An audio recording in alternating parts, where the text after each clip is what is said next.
lust, and Brahmacharya. Defining lust, we can say that it is a passion that gets the better of a person, contrary to reason. Its other name, voluptuousness, directly speaks about a person's aspirations. The satisfaction of passion seems sweet to him, and everything else, respectively, is not. That's where the problem lies, because passion is always a sudden burst of energy that needs to be released. If a person is able to stop at this moment and carefully decide in which direction to direct his energy, he is the master of the situation. But if, at the moment of passion, he was already obsessed with a certain idea, drawing vivid pictures in his imagination, he is highly likely to rush towards his lust, completely without thinking about the consequences. This is largely due to the biochemical characteristics of the body. The release of sex hormones has a very strong effect on brain function. Testosterone and estrogen affect the hypothalamus, amygdala, prefrontal cortex, and a number of other areas generally responsible for motivation, working memory, attention, planning, and mood regulation. Such unstable states are inevitable, but there is nothing wrong with them.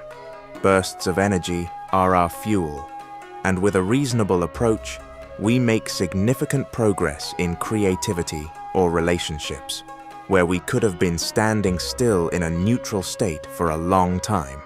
But this is with a reasonable approach, and if we are unable to control our desires, there can be no question of any reasonableness. The causes of uncontrolled behavior are related to the mechanisms of the psyche. To optimize actions, the brain uses patterns when analyzing a situation that contain information about what has already happened to a person in a similar situation or what usually happens under similar circumstances. For example, if a guy looks at a strange girl and she smiles in response, he will decide that he can try to get to know her. But if she turns away or her face shows signs of discontent, he will understand that such an attempt should not be made. This happens during the normal operation of templates. The guy does not need to build logical chains in his head, subjecting the girl's facial expression to a deep analysis. Everything is analyzed correctly by itself, unconsciously.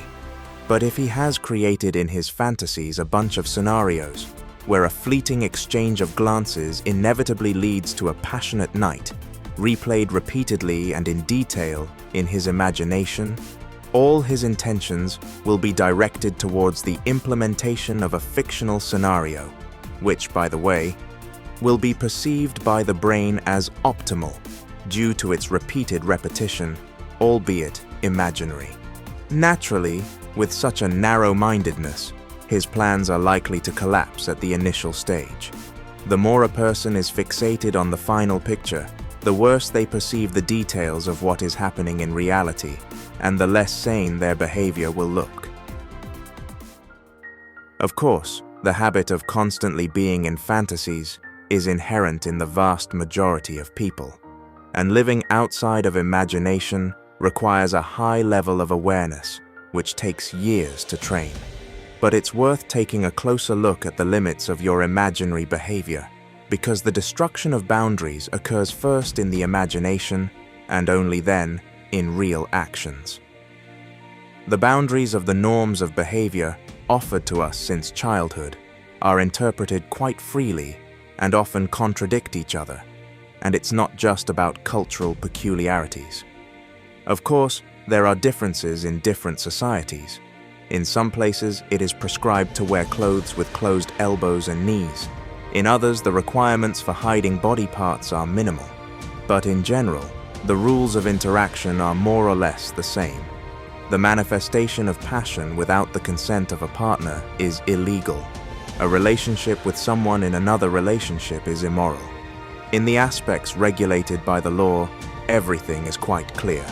There are things that are forbidden to do, and few people have questions about this framework. But with morality, everything is more complicated. On the one hand, children seem to be told that it is necessary to act in accordance with morality, to enter into relationships according to the call of the heart. They read fairy tales where the hero meets the heroine, and after overcoming difficulties together, they have love to the grave. And when children ask what to do, adults give them seemingly correct answers. But soon these children are overwhelmed by a flood of information with a wide variety of examples. Television, the internet, and the actions of relatives and acquaintances form a bunch of contradictory patterns in their minds, which by adolescence overlap with the awakening instinct of reproduction. Celebrities who, in their endless interviews, give advice on all possible aspects of life, endlessly get married and divorced. The film industry throws out thousands of examples of unhealthy relationships, and even in rather chaste cinema, half of the plots are based on so-called love triangles, in which the characters absolutely do not understand how to behave in a relationship that's like in a fairy tale for life.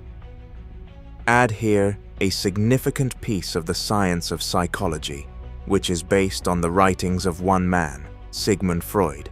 He made a significant contribution to the development of science, but his research was based on a large sample of unhealthy people because he studied the libido of psychiatric clinic patients. And here you have a great selection of examples of how not to do it. But what about it then? The answer to this question, again, will not be given to you by anyone except yourself. The world is complex, we are all different, but there is one unconditional criterion: your inner sense of happiness. I'm not talking about a short-term burst of euphoria, followed by a period of regret, but about your permanent state. And in order to feel happy in a relationship all the time, you should understand one thing: your partner is sent to you not as a reward to solve your problems, but as a test so that you can solve these problems yourself. No, of course partners should help each other, as best friends do. Friendship is one of the foundations of a strong relationship. Without it, there can be no question of any long-term union, because why do you need a person next to whom you cannot rely? But your partner, because of their closeness and good knowledge of your nature, will constantly highlight your own shortcomings. Usually, it makes you angry and annoying, but that's if you want to keep these flaws to yourself. If you start correcting them, growing, becoming better than your former self, your partner has no choice but to grow after you in order to match. And even if suddenly your partner turns out to be very stubborn not to do this for a while, you will already be on a completely different level. Everyone around you will start to notice this, and the partner will have to overcome his own stubbornness. No one wants to lose a relationship with someone who is constantly evolving. If you show patience and make demands on yourself first, you will eventually get a harmonious relationship. Of course, it may happen that you will encounter an extremely selfish and stupid person, and your relationship will fall apart. But there will be no harm in this for you, because you will already become someone with whom almost everyone will want to create a connection. There are, of course, other foundations of a strong relationship. One of them is passion. This is a more subtle topic. It is more difficult to maintain it. Very often it turns into lust, and to prevent this from happening, it is worth considering the next pit, Brahmacharya.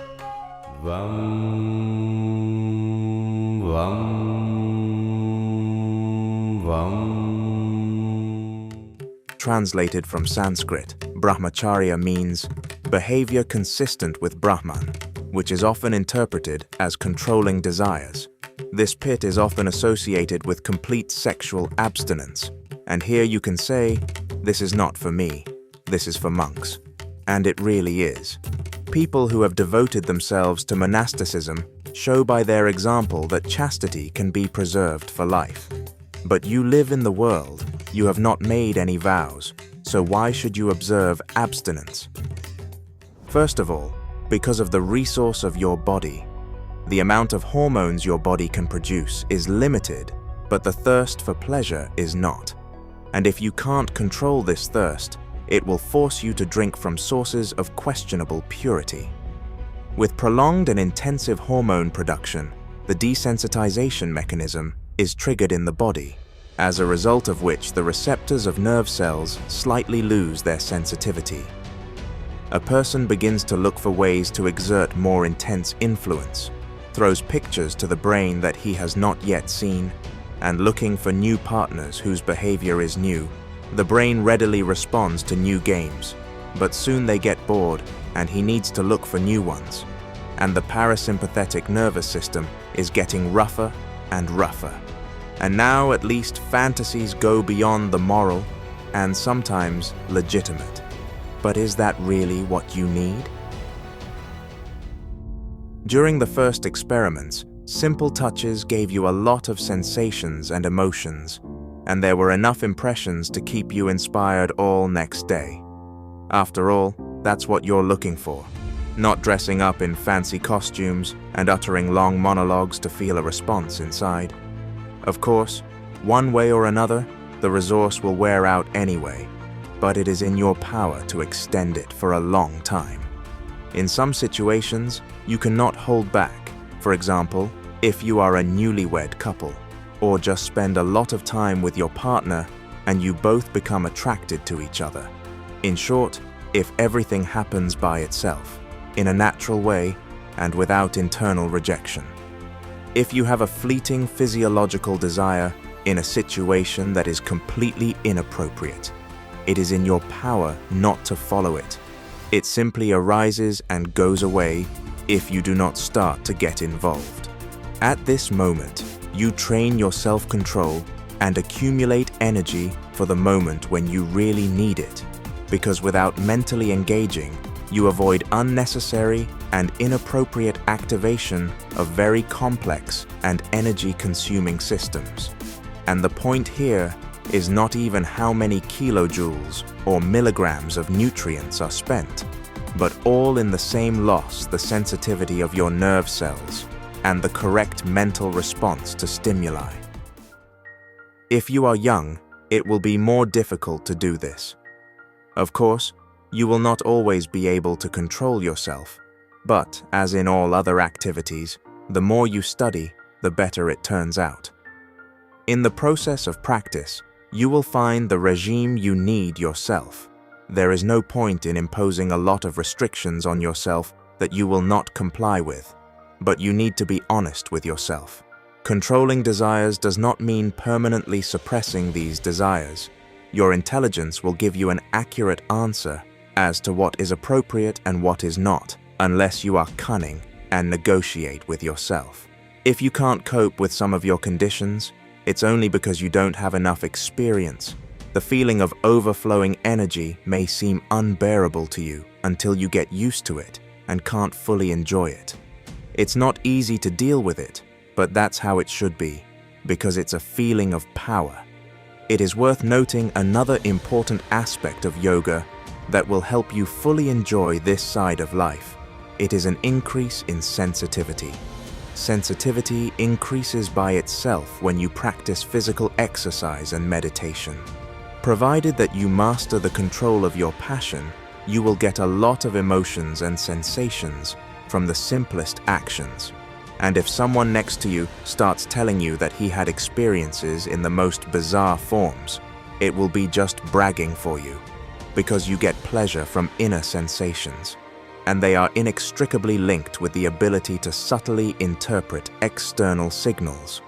Also, high sensitivity will help you become very attentive to the reactions of your companion, which will make you a desirable and attractive partner, and everything will happen automatically. You will not have to spend any intellectual efforts, and you can use the wasted energy to realize your creative potential.